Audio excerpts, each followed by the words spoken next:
अस्सलाम वालेकुम dear students. आज हम एक्सरसाइज 1.4 का सेकेंड लेक्चर करने जा रहे हैं, जिसमें हम इस एक्सरसाइज को कंप्लीट करेंगे। क्वेश्चन नंबर 4, 5 एंड 6 आज का हमारा टास्क है। क्वेश्चन नंबर 4 में आपके पास है मल्टीप्लाई द फॉलोइंग मैट्रिसेस। जिस तरीके से कल हमने इसमें प्रोडक्ट्स फाइंड आउट किए थे, बिल्कुल वैसे ही आज हमने ये 5 पार्ट्स कंप्लीट करने हैं। स्टूडेंट्स, जिस पैटर्न पे आपने कल क्वेश्चन नंबर 3 का 5th पार्ट किया था, बिल्कुल उसी पैटर्न पे इसके सब पार्ट्स हैं। तो हम स्टार्ट लेते हैं विद ए पार्ट। और आपने एक चीज़ बेसिकली इन कंसिड्रेशन रखनी है कि कल जिस पैटर्न पे हमने पार्ट 5 को लास्ट पे किया था, उसी पैटर्न को हम कंटिन्यू करेंगे। स्टूडेंट्स, इसमें आपने इस फर्स्ट मैट्रिक्स को कितनी दफ़ा लिखना है? जितने कॉलम्स आपके पास सेकंड मैट्रिक्स के मौजूद हैं। ओके, फर्स्ट ऑफ ऑल तो आप पहले कॉलम के लिए एक दफ़ा इस मैट्रिक्स को लिखेंगे 2 1 0 3 1 2। अगेन सेकंड कॉलम के लिए 2 1 0 3 1 -2, सॉरी इधर भी माइनस आता है आपके पास। ओके, अब इसके साथ आप 2 को मल्टीप्लाई कर दें पूरी वैल्यूज़ को, इसके साथ आप 3 को मल्टीप्लाई कर दें नीचे वाले 3 के साथ। ओके, दरमियान में प्लस, दो साइन की वजह से -2 के साथ ब्रैकेट। अब इसी पैटर्न पे आपने इस साइड पे करना है। आपने पहले इस वैल्यू के साथ सारा मल्टीप्लाई किया, फिर इस वैल्यू के साथ अब अपने थर्ड वैल्यू के साथ मल्टीप्लाई करना है। 2 × -1 1 × -1 एंड 0 × -1। अगेन यहाँ पे प्लस ऐड करें एंड ये डबल साइन होने की वजह से हमने ब्रैकेट लगा दी। अब 3 1 -2 को किससे मल्टीप्लाई करना है इस मैट्रिक्स में? इससे भी हो गया, इससे भी हो गया, इससे भी हो गया, और लास्ट एलिमेंट रह गया 0। 0 के साथ आपने इसको मल्टीप्लाई कर दिया। स्टूडेंट्स, अब सिंपली इसको सिंप्लीफाई कर लें। 2 2 ज़ा 4 + 3 3 ज़ा 9, 2 1 ज़ा 2 + 3 0 -6, 2 1 ज़ा 2 माइनस की वजह से माइनस, प्लस 0 -1 + 0 0 + 0, -0 भी लिख सकते हैं, प्लस माइनस माइनस ना लिखें तो भी कोई इशू नहीं, क्योंकि मैंने आपको बताया हुआ है कि आपके पास मल्टीप्लिकेशन में इस चीज़ का बिल्कुल भी कोई इशू नहीं होता। तो आपके पास आ गया 9 + 4 13, -2 -1 5 -6 एंड 0। ये आपके पास इस पार्ट का आंसर है। बिल्कुल इसी पैटर्न को फॉलो करते हुए हम B C D E सब पार्ट्स कर सकते हैं। जो तो स्टूडेंट्स, बी वाले पार्ट में अगेन आपने अपने पूरे मैट्रिक्स को एक दफ़ा लिख लिया, पहले इधर इस कॉलम के लिए, फिर दूसरी दफ़ा इस कॉलम के लिए। अगेन उसी पैटर्न पे पहले 1 से मल्टीप्लाई किया, फिर 3 से, फिर -1 से। पहले कॉलम के लिए किया था ना ये सारा, तो पहले कॉलम के सारे एलिमेंट्स को ग्रेजुअली मल्टीप्लाई कर दिया। देन इसी तरह सेकंड कॉलम के एलिमेंट्स को 2 4 एंड 1 सिंप्लीफाई करके आंसर। इसी पैटर्न पे आप सी वाला पार्ट भी करेंगे। सी वाले पार्ट को भी आपने 3 कॉलम्स के लिए 3 दफ़ा लिख लिया। आपको नज़र आ रहा है 1 3 -1 2 4 1 1 3 -1 2 4 1 1 3 -1 2 4 1। अब 1 के लिए 1 1 1 4 4 4 2 2 2 5 5 5, ये 3 3 3 एंड 6 6 6। सिंप्लीफाई करके आंसर आ गया आपके पास। बिल्कुल इसी पैटर्न पे हम डी और ई वाला पार्ट भी करेंगे। डी वाला पार्ट बहुत इंपॉर्टेंट है स्टूडेंट्स। डी वाले पार्ट के लिए भी बिल्कुल वैसे ही एक कॉलम है, दूसरा कॉलम है, 2 टाइम्स हम इस मैट्रिक्स को लिखेंगे 8 6 5 4 एंड अगेन 8 6 5 4। फर्स्ट वैल्यू के लिए 2 के लिए प्लस ऐड कर दिया, again -4, then next multiply by -5/2 plus multiply by -5/2 plus multiply by 4 multiply by 4। तो फ्रेंड्स, इसमें हमारे पास जो कटिंग हो रही है 2 4 ज़ा 8 2 3 ज़ा 6, उसको हमने कर दिया कटिंग। स्टूडेंट्स, ये जो 8 साथ मल्टीप्लाई हो रहा है, जस्ट ऊपर वाली वैल्यू से मल्टीप्लाई हो रही है। इसके नीचे कोई साइन नहीं, मतलब इसके नीचे 1 था, 1 2 से मल्टीप्लाई हो रहा है, तो 2 की 8 के साथ आपने कटिंग कर दी। इसी तरह नीचे 2 की 6 के साथ कटिंग कर दी, and by cutting and after multiplying you get this. यहाँ से 4 बचा, 4 5 ज़ा 20 प्लस 4 5 ज़ा 20, सारा कैलकुलेशन करने के बाद ये आपके पास आंसर। इसको सिंप्लीफाई करने के बाद आपने हासिल किया है आंसर -4 0 एंड 1। ओके, बिल्कुल इसी पैटर्न पे आप पार्ट ई करेंगे। स्टूडेंट्स, ये पार्ट आपके पास इंतहाई आसान था। आपके पास जस्ट नल मैट्रिक्स के साथ आपने किसी दूसरे मैट्रिक्स को मल्टीप्लाई करना है, एंड यू नो दैट कि नल मैट्रिक्स के साथ जब किसी दूसरे मैट्रिक्स को मल्टीप्लाई करेंगे, डेफिनेटली वो हमारे पास नल मैट्रिक्स हमें देता है। 0 के साथ 2 को मल्टीप्लाई करें, आंसर 0 ही आता है। 3 के साथ 0 को मल्टीप्लाई करें आंसर 0 ही आता है। उसी पैटर्न पे मैट्रिक्स कोई नल है उसके साथ किसी भी मैट्रिक्स को मल्टीप्लाई करें आंसर 0 ही आएगा। तो हमने अगेन उसी पैटर्न पे सबको मल्टीप्लाई किया and we got null matrix. Students अब आपके पास नेक्स्ट क्वेश्चन है क्वेश्चन नंबर 5, जिसमें आपके पास 3 मैट्रिसेस गिवन है और आपने शो करना है, वेरीफाई करना है कि क्या ए बी बी ए के इक्वल हो सकता है या नहीं, सिमिलरली सारे पैटर्न्स। तो करते हैं वेरी फर्स्ट पार्ट। आपके पास ए बी सी तीनों मैट्रिसेस गिवन है, ए और बी को आपने मल्टीप्लाई करना है बिल्कुल उसी पैटर्न पे जैसे हम पीछे मल्टीप्लाई कर रहे थे। मल्टीप्लिकेशन आपने की -1 3 2 0 लिख दिया। इसी तरह अगेन सेकंड कॉलम के लिए -1 3 2 0 लिख दिया। 1 से मल्टीप्लाई किया, -3 से मल्टीप्लाई किया, 2 से मल्टीप्लाई किया एंड -5 से मल्टीप्लाई किया। मल्टीप्लिकेशन के बाद you got this answer.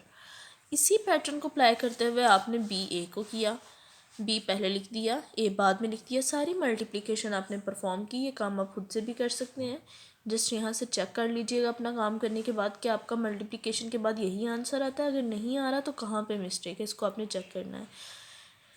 And then आपने ये चेक किया कि इन दोनों के आंसर्स ए बी और बी ए के मैच नहीं कर रहे। So you have verified that A B is not equal to B A, means multiplication में कम्यूटेटिव लॉ होल्ड नहीं करता। अगर ये दोनों इक्वल आ जाते तो हम कह सकते थे कि commutative law in multiplication holds. अगर दो मैट्रिसेस को multiply left hand side and right hand side से करने से सेम आंसर आए तो वो हमारे पास कम्यूटेटिव लॉ होता है।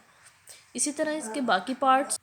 अगला पार्ट आपके पास है A into B C is equal to A B into C. तो ए इंटू बी सी में हम सबसे पहले बी सी को मल्टीप्लाई करेंगे उसी पैटर्न पे जिस पैटर्न पे हम करते हैं, और हमने ये आंसर लाया। ब्रैकेट लगाएं या ना लगाएं कोई फ़र्क नहीं पड़ता। बी सी का आंसर निकालने के बाद अपनी आसानी के लिए हमने सिर्फ बी सी पहले निकाला था, वरना हम बी सी को मल्टीप्लाई करते हुए ब्रैकेट्स लगा के ए भी साथ लिख सकते हैं, लेकिन ये पैटर्न सबसे बेस्ट है।